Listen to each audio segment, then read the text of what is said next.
He made a wish at the graveyard, hoping to see his dead mother again. At that moment, a miraculous thing happened. The man suddenly passed out cold. When he woke up, he found his hands had become tender. By the time he left, he'd transformed into a teenager. Not only did he move with newfound agility, even bike riding felt effortless, and he noticed the cars resembling vintage models discontinued decades ago. Finally, when he passed a mirror, Thomas realized that he had become a teenager. Soon he thought of his mother, whom he hadn't seen in years. Thomas arrived at the door of the house with trepidation. A familiar and unfamiliar man appeared at the door. Memories came to him. Soon Thomas remembers that it's his father. He stood frozen as Dad casually ordered chores. Thomas saw a familiar figure in the kitchen. It was his mother, whom he hadn't seen in 40 years. He tried to hold back his tears. Seeing Thomas standing still, Mom assumed he was exhausted, suggesting he rest upstairs. Then he went to his room. Walls plastered with vintage movie posters, model dinosaurs and space toys lining shelves, retro vinyl records stacked neatly. Each artifact punched his gut. Childhood memories surfaced vividly. His sister looked at him and thought he had lost his mind. Thomas thought it was all a dream, that he would wake up after a nap, but he slept through the evening meal, only to find that his parents and sister were still with him. Thomas had a lot of questions in his head.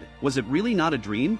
But he couldn't do anything about it. He could only hope that nothing strange would happen next. The next morning when he woke up, Thomas was still a young man. He stroked his beard out of habit, although he looked only 15, but he had the soul of a 50-year-old in his body. Then he went to school with his sister. At school, Thomas saw his best friend, and the girl he used to have a crush on. Although Thomas had traveled back in time, but he didn't want to chase after the girl. He just wanted to know what was going on. But he soon found out. After school, a friend invited him home to play. At his friend's house, Thomas saw a science fiction book. It was about a man who traveled back in time, and his life was changed. Thomas seemed to understand something. He immediately left his friend's house. According to the setting of the novel, he traveled back in time to change his fate, so he must have traveled back in time to change something. It occurred to him that something big was going to happen this year, when Dad would vanish without warning, abandoning them all. No explanation ever given. Thomas wanted to ask his father why he was leaving, but it would be too strange to ask now. In the end, he didn't say anything, but this time Thomas had the mind of an adult. Soon he noticed details he hadn't noticed before.